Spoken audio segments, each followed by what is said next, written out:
स्वाभिमान एक केवल कार्यक्रम नहीं है, ये एक विचार है।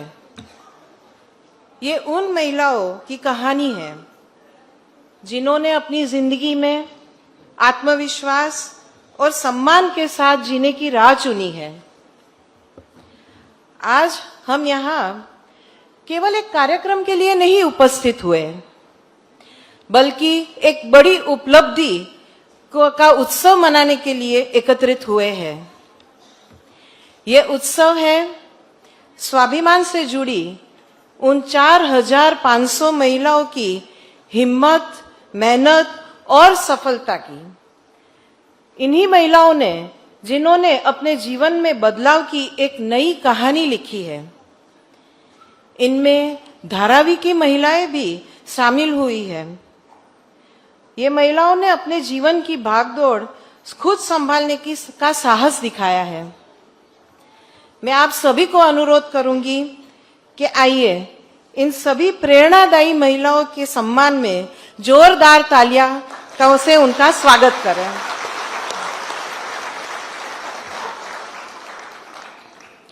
आज की ये उपलब्धि में हम सबकी सफलता है।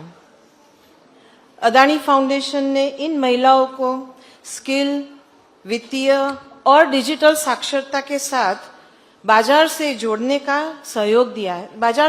में सहयोग दिया है। वहीं माविम ने वर्षों से इन महिलाओं को संगठित करते हुए सेल्फ हेल्प ग्रुप्स के गठन में महत्वपूर्ण भूमिका निभाई है। बीएमसी ने हर फेज में हमारी कोशिशों को मजबूती दी है। विशेष रूप से स्वतेजा मार्ट का इंफ्रास्ट्रक्चर जो बना है, उसमें उन्होंने बहुत बड़ा सहाय किया है।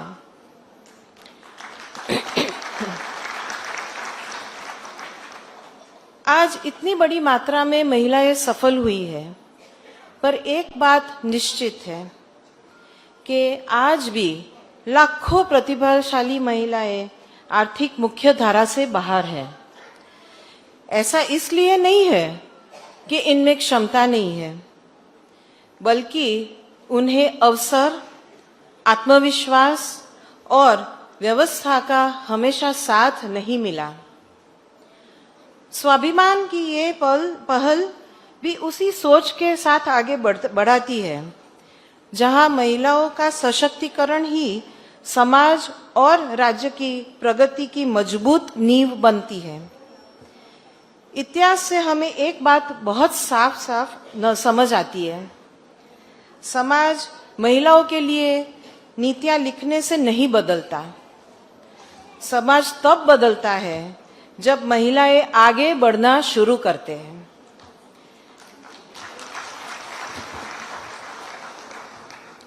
उन्नीसवीं सदी में भारत की पहली शिक्षिका सावित्रीबाई फुले जब लड़कियों को पढ़ाने जाती थी, तब उनके ऊपर पत्थर और कीचड़ फेंका जाता था, लेकिन उन्होंने हार नहीं मानी। उन्हें विश्वास था कि एक लड़की को शिक्षित करना वो पूरे समाज को बदलने की शुरुआत है। आजादी के समय में भारत में महिलाओं की साक्षरता का दर लगभग 8% था। आज ये बढ़कर 75% हुआ है और उससे भी ज्यादा अधिक हुआ है। लेकिन ये बदलाव एक दिन में नहीं आया। इसलिए ये संभव हो पाया क्योंकि लाखों महिलाओं ने चुपचाप अपनी सीमाओं को पार किया। कई बार उन्हें पहचान नहीं मिली, कई बार उन्हें सहयोग भी नहीं मिला, लेकिन उनका संकल्प कभी कमजोर नहीं पड़ा। फिर भी हम ये स्वीकार तो करना ही पड़ेगा कि ये यात्रा अभी अधूरी है। आने वाला रास्ता भी उतना ही महत्वपूर्ण है जितना अब तक किया गया हुआ सफर। हमने सबने अभी कुछ कहानियां सुनी, कैसे महिलाओं ने छोटे छोटे बिजनेस शुरू किए, कैसे उन्होंने अपने कौशल्य प्राप्त किए, ऐसे कौशल्य जिनका उन्होंने कभी सोचा तक भी नहीं था। तो भारत आज दुनिया की सबसे बड़ी अर्थव्यवस्था बनने की दिशा में तेजी से आगे बढ़ रहा है। इंफ्रास्ट्रक्चर का विस्तार हो रहा है, टेक्नोलॉजी इंडस्ट्री को बदल रही है और इनोवेशन नई संभावनाएं पैदा कर रहा है। अर्थशास्त्री महिलाओं के सशक्तिकरण के लिए एक मल्टीप्लायर इफेक्ट की बात करता है। दुनिया भर में रिसर्च बताती है जब महिलाएं कमाती है तो उसका लगभग 90% उनके बच्चों के शिक्षा के पीछे, उनके परिवार के स्वास्थ्य के पीछे और परिवार के कल्याण के पीछे खर्च करती है। इसका मतलब क्या है? इसका मतलब ये है कि एक महिला को सशक्त बनाना सिर्फ एक व्यक्ति को मदद करना नहीं है, पर दरअसल आने वाली पीढ़ियों के भविष्य में निवेश करने जैसा है। महिला सशक्तिकरण ये केवल दान या सहायता से नहीं होता है, ये अवसर देने से होता है, संभावनाएं क्रिएट करने से होता है और क्षमताओं का निर्माण से होता है। इसलिए स्वाभिमान जैसी पहल समाज के लिए बहुत जरूरी है। ये केवल आर्थिक सहायता तक नहीं सीमित है। इन महिलाओं को आधुनिक टेक्निक, डिजिटल सिस्टम की भी ट्रेनिंग दी जाती है। ये महिलाओं को कौशल से जोड़ के उन्हें बिजनेस से भी जोड़ता है और उन्हें फाइनेंशियल इंक्लूजन और बिजनेस ग्रुप की ताकत से भी जोड़ता है। उसका उद्देश्य बहुत स्पष्ट है, स्वतंत्रता देना, आत्मविश्वास पैदा करना और निर्णय लेने की ताकत विकसित करना। भारत में कोई शहर इस परिवर्तन को मुंबई से बेहतर तो नहीं समझता। ये वह शहर है जहां बाहर से कई लोग आते हैं सीमित संसाधनों को लेकर, पर उनके सपने असीमित होते हैं। अदानी फाउंडेशन उन्हीं सपने को संजाने का काम करता है। मैं इस अवसर पर महाराष्ट्र सरकार के सहयोग के लिए हृदय से आभार व्यक्त करूंगी। उनके योगदान से हमें इस महत्वपूर्ण काम में सफलतापूर्वक आगे बढ़ने की हिम्मत मिली है। जब मैं स्वाभिमान की महिलाओं से मिलती हूँ तो उनकी आकांक्षाएं मुझे बेहद प्रेरित करती है।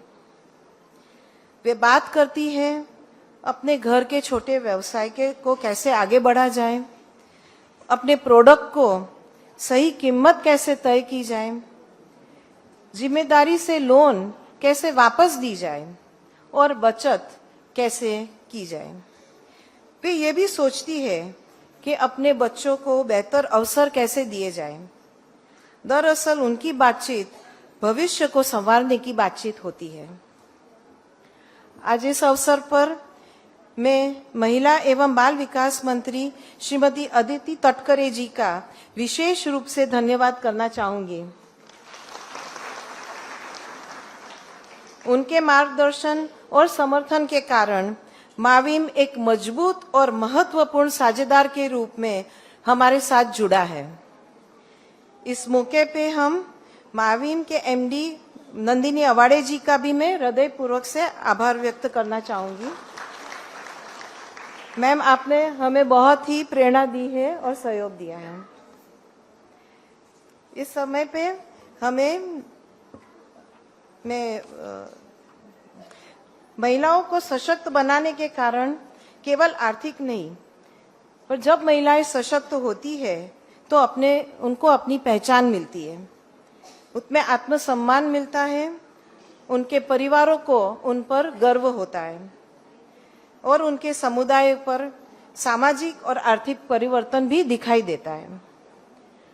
मुझे ये बताते हुए बहुत खुशी हो रही है कि आज से स्वाभिमान की इस यात्रा में एक नया अध्याय शुरू हो रहा है। स्वाभिमान के इस नए चरण में अदानी फाउंडेशन का लक्ष्य है कि ज्यादा से ज्यादा महिलाओं को आत्मनिर्भर और सशक्त बनाएं। तो मैं आज घोषित करती हूं कि अगले 1 साल में महाराष्ट्र में हम 1 लाख महिलाओं को इससे जोड़े जाएंगे।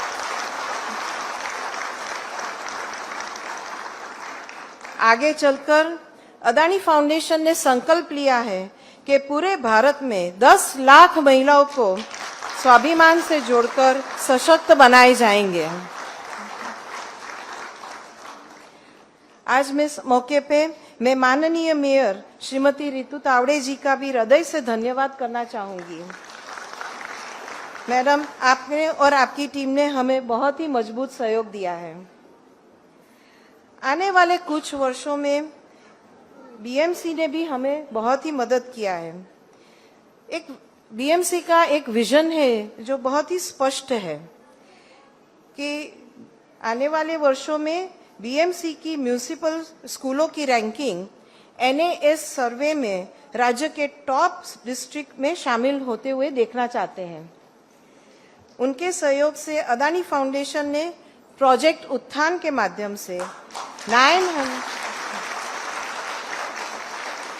946 बीएमसी स्कूलों में 8 अलग अलग माध्यमों में बुनियादी साक्षरता कौशलता को मजबूत करने के लिए काम करने का बीड़ा झड़पा है, ताकि हर बच्चा पढ़ने, लिखने और गणित की मजबूत नींव पर आगे बढ़ता रहे। मैं अपनी बात को एक विचार से समाप्त करना चाहूंगी। सावित्रीबाई फुले ने कहा था, समाज को बदलने का सबसे प्रभावी तरीका है महिलाओं को शिक्षित और सशक्त बनाना। 100 वर्षों से अधिक समय बीत जाने के बाद भी ये विचार आज भी उतना ही सत्य है। हम आज स्वाभिमान की महिलाओं में उसी विचार को साकार होते हुए देख रहे हैं।